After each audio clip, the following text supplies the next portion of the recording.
Assalamu alaikum everyone. I welcome you all for your another class.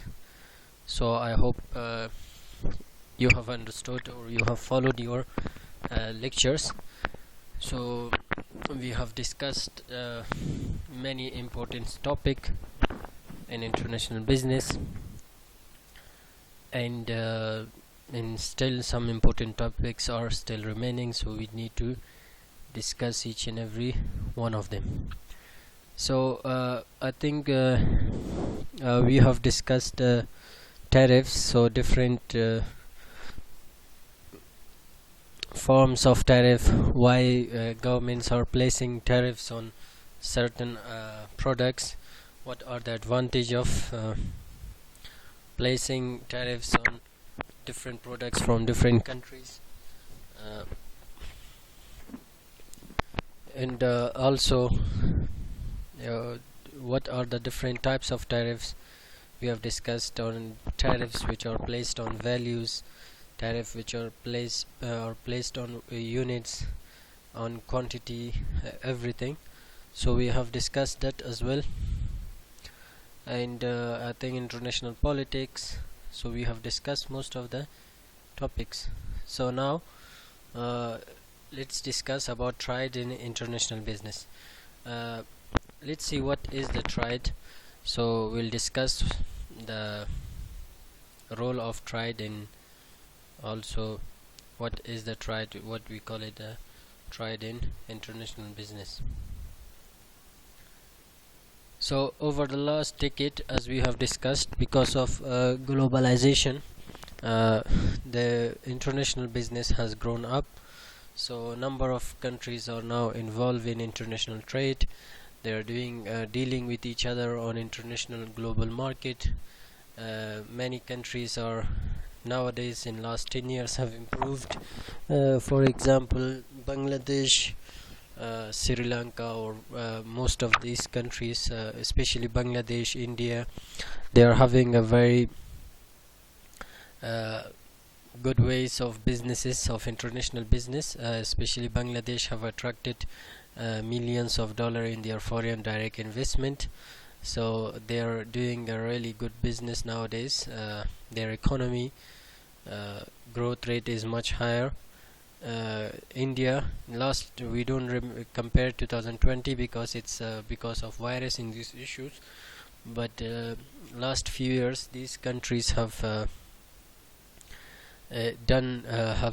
improved their businesses. Now we can talk about other countries as well, the innovation. Let's say India, IT, infrastructure, pharmaceutical businesses.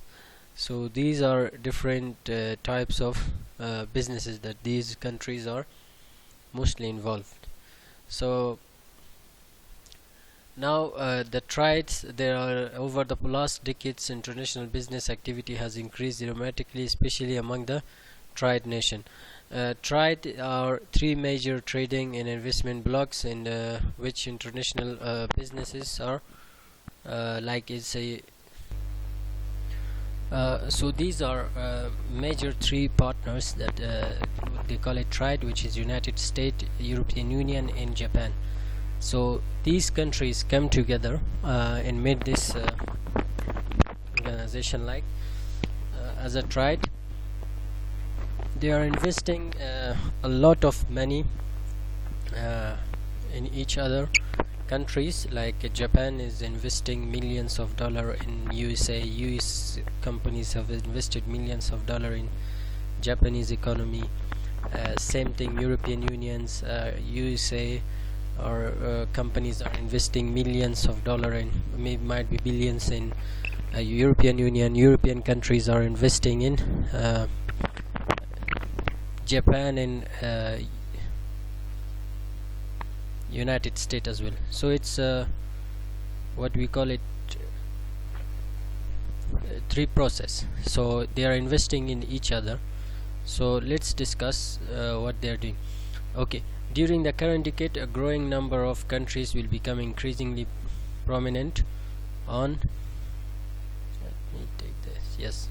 on the international business stage. China is moving quickly to establish itself as a major player.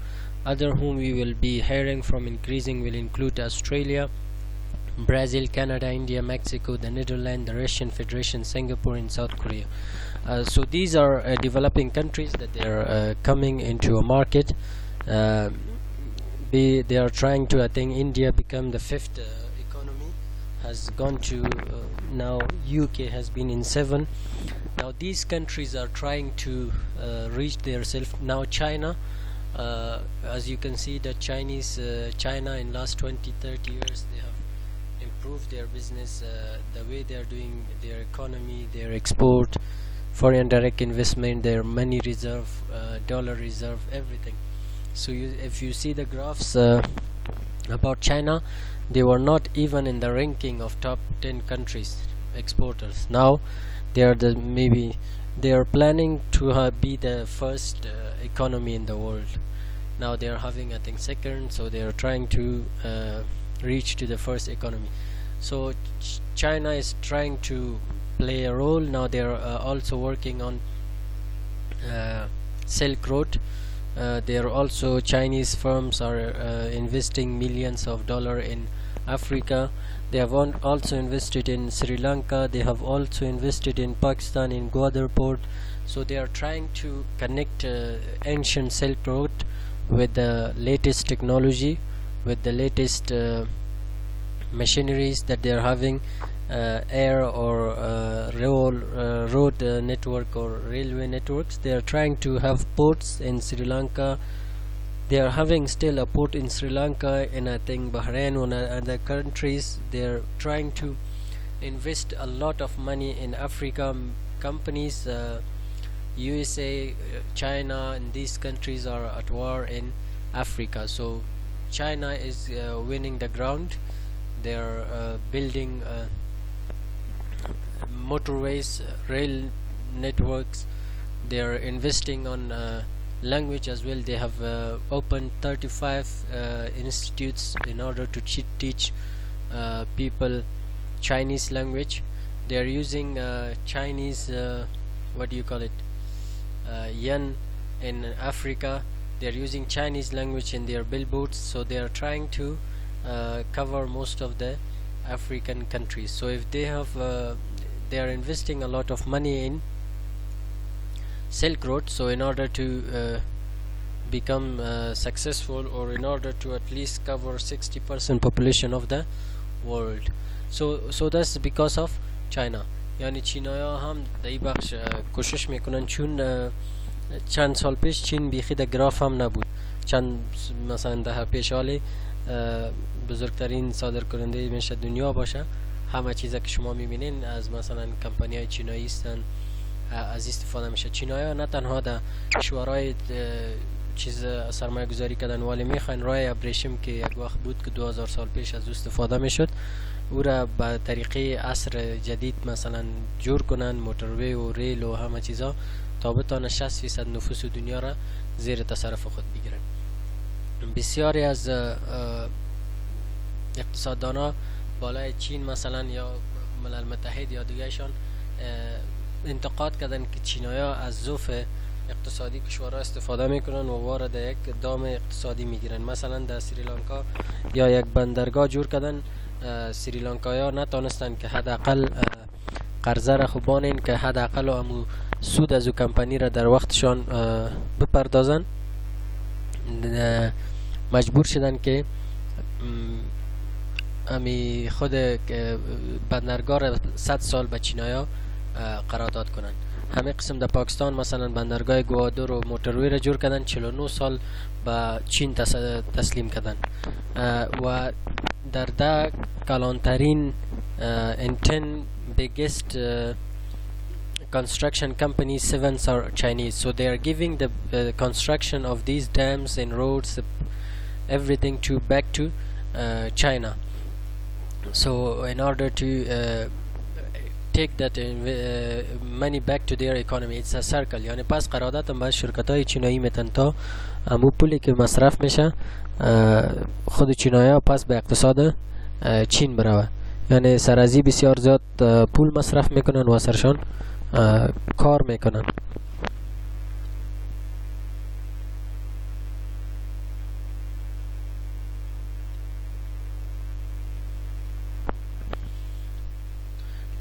so that's all about.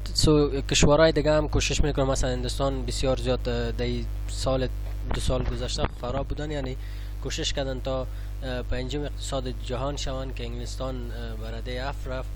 همه قسمی کشورهای دیگه که هستن کوشش میکنن خدا یک پلیر کنن، ولی ژاپن، امریکا و متحده عربی امارات ببخشید اتحادیه اروپا یک چیز جور کردن که پیشتر ما شما خواندیم، مثلا نافتا و نورت امریکن فری ترید اگریمنت، در مابین خود سرمایه گذاری میکنن تا به فایده کشورشان باشن. یعنی هر کشور فایده خود در نظر میگیره، باز دمو سرمایه گذاری میکنن. کمپانی های ژاپنی هستن که در امریکا سرمایه گذاری کردن، کمپانی های امریکایی هستن که در ژاپن سرمایه گذاری کردن، و همه قسم بسیار کمپانی های اتحادیه اروپا هستن که در ژاپن از ژاپنیا در اتحادیه اروپا سرمایه گذاری کردن و در این بخش investment کردن. So these are countries that they are coming as a major player. So they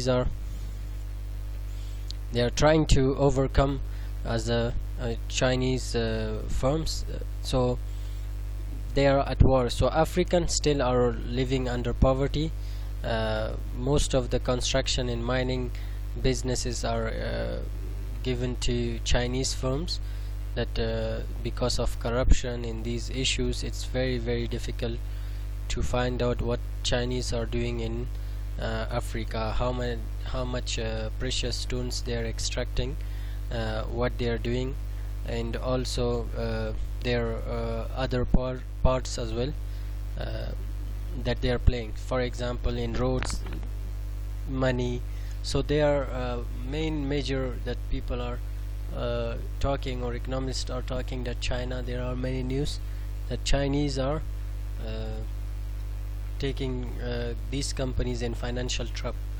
So they are giving them millions, billions of dollars, in the Chinese government they know that this country is a corrupt, their politicians, everyone's are corrupt, so then they can trap this country and use it for their own benefits. So that might be they are trying to, even they helped countries that they are at war, Yemen, Afghanistan, other countries, Syria as well. یعنی چینایا کوشش میکنن که رای بروشم که جور کنن تا 60% نفوس دنیا زیر تصرفشان باشه و بتانن که یک وقت کلانترین اقتصاد دنیا شوند و بتانن که مکمل مارکت های دنیا را در تصرف خود بگیرن و در کنترل خود بگیرن. So it's all about Chinese firms. So now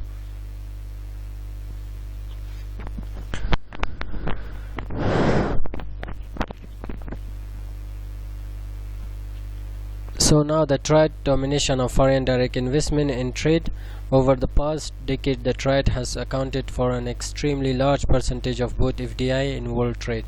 For example, Triad countries make billions of dollars of investment in one another. In 2001, total US FDI was 641 billion in European Union and 64 billion in Japan. So as you can see, it's not a small amount, it's $1 billion. 641 billion dollars have been invested by US and European Union. So in European countries, that might be in different parts. 64 billion dollar was invested in Japan. It's not a small amount. In turn, the European countries in Japan had total investment in United States 694 billion dollar and also 191 billion respectively. Like 694 billion dollar are also back invested in United States by the European Union, and 191 billion dollar are invested in USA by Japanese firms. So European FDI in Japan was 224 billion. So European Union has invested in foreign direct investment in Japan worth of 24 billion, while Japanese FDI in European was 88 billion. So again, Japan countries have invested worth of 88 billion dollar in European Union. So you can see the figures between these countries, that they are trying to invest in each other. So Japan is investing billion of dollar in European Union. Are investing 694 billion dollar in United States economy. United States back are investing the same amount of money in European economy. So it's a three nations that are investing in each other, and they are getting the benefits from it. So foreign direct investment, which we have discussed, is not is a good source, because they are having they are for employment, standard of living, and the different issues as well. So it's not only that the employment rate, their economy, their relationship. So they are trying to build like a network. یعنی اتحادیه‌های مختلف جور کردن تا سرمایه گذاری کنن، اقتصاد کشورشان پیش ببرن، به بیلیون ها دلار در یک کشور با یک کشور دیگه سرمایه گذاری کردن. So that's why now you can see that Turkey as well. Turkey, many people nowadays have invested millions of dollars in construction businesses in Turkey. They are trying to attract more foreign direct investment from other countries such as Iran, Afghanistan, Turkmenistan, Uzbekistan, these countries. I think Afghanistan, with the latest research, Afghanistan was the number 6 country that has invested a lot of money in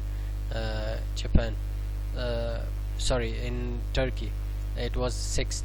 I think the first country was Iranian, in other countries as well, that they have tried to invest in construction businesses in different sectors as well. So they are trying to improve their economy, improve their increase their dollar reserve, that they are giving even passport to those investors, that they are investing over $250,000. So anyone who is investing around $250,000, they are giving them passport for them and for their family. So they are in great need of money. So they are trying to promote and they are trying to improve their improve their economy and increase their dollar reserve as well. یعنی ترکیه هم در روزا شما میبینین که کوشش میکنه که ریزرو دلار خود زیاد کنن به اقتصادشان، چون تحریمایی که از طرف ایالات متحده آمریکا برایشان وضع شده یکم رشد اقتصادیشان پایین آوردن، چون یک وقت $1 5 لیره میشه، چند حال 9 لیره میشه یا 7 لیره میشه، ولی ایرم یاد کانستن که ایره در کنترل خود بسازن، چون اگر ای سرمایه گذاری مردم نمیکردن فکر میکردم که یعنی لیره بسیار زیاد ارزش لیره در بازار پایین میرفت، ولی یا کوشش کردن تا به طریقای مختلف بتانن که سرمایه گذاری را از کشورهای دیگر جذب کنن. از امارات متحده عربی بسیار تجارای کشورهای دیگر رفتن در ترکیه سرمایه گذاری کردن و فامیلایشان در اونجا زندگی میکنن. از افغانستان سروی کشیده بود، افغانستان ششمین کشوری بود که بیشترین یعنی ششمین کشوری بود که زیاد شهرونده افغانستان خانه خریده بودن. اول فکر کنم ایرانیا بودن، همه قسم چند کشورهای دیگه همچنان، تا بتانن که اقتصاد خود پیش ببرن و بالایشان کار کنن.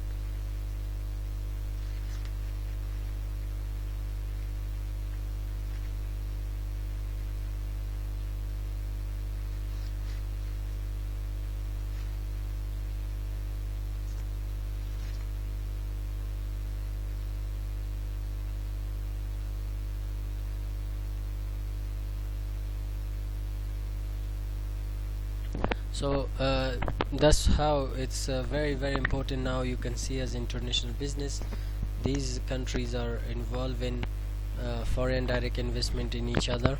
So FDI cluster, now a group of developing countries usually located in same geographic region, a Triad member having some form of economic links to these member.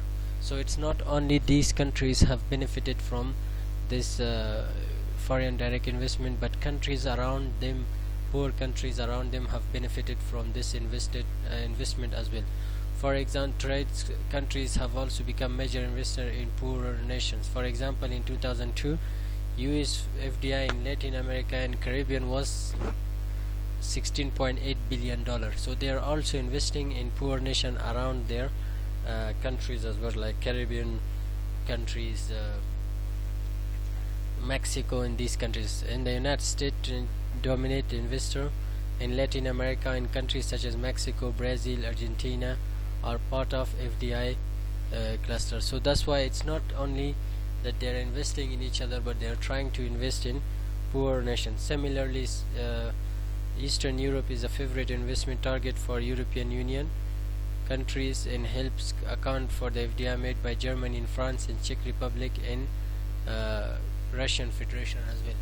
So Germany and France, they have invested in Czech Republic as well. So as you can see, so that's all about FDI and Triad. So what we call it, dominance. Let me review that. Triad means three countries that they are investing in each other. The three countries member of Triad are United States, Japan, and European Union. In European Union there are many countries. I'm not sure how many members they have got now.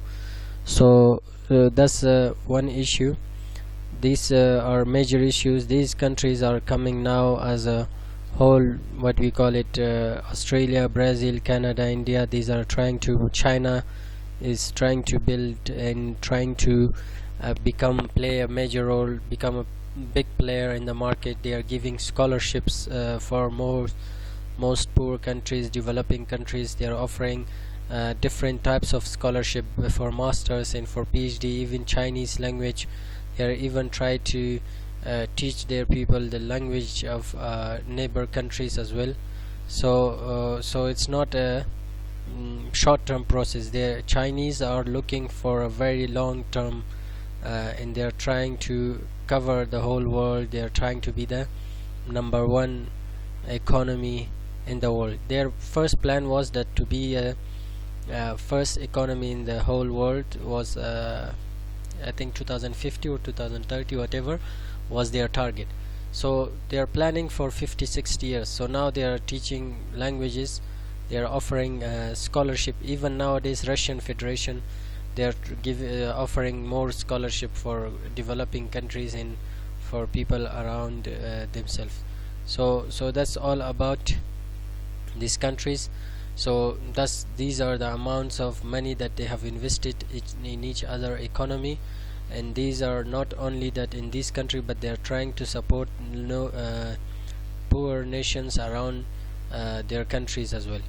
So that's all about Triad nations. So in next class I think we will discuss other topics. So I hope you have understood this, and please follow your lectures, and I request you again, please do follow these lectures, and if you are having question you can ask, because as I have said, and I'm emphasizing on this point, that international business is a very very important subject in your whole BBA syllabus. If you don't know anything about international business, it's very difficult to even talk regarding the business in the market, because now you see everything are imported or exported to different, as a globalization or global markets, languages, people are traveling from one part to another, products are sold in different part of the world, so you can find different products from different countries. So that's why it shows the importance of international business in the market. So it's very very important to find out this one. So I hope you have understood this. So please be very careful, do some research on your international business, what's happening around economies, GDP, GNPs of countries, even our own country as well, what's happening to the neighbor. I think in last year Afghanistan has done, in 2019 the growth rate of Afghanistan was 3.5% something. So that was a good year for Afghanistan, because it went to, I think in 2019 it went to -5, 2020 sorry, in 2021 I think the growth rate, forecast growth rate might be 1.5%. so the inflation rate is also, so same thing. I think India is also in minus, so in 2020, because of the COVID-19. So it's all about these things. So it's better for you as a business student that you need to be aware of global market, what are happening, in the global market, the global industry as well. So it's very important to find out these issues. So I hope you have studied. Inshallah, see you in the next class.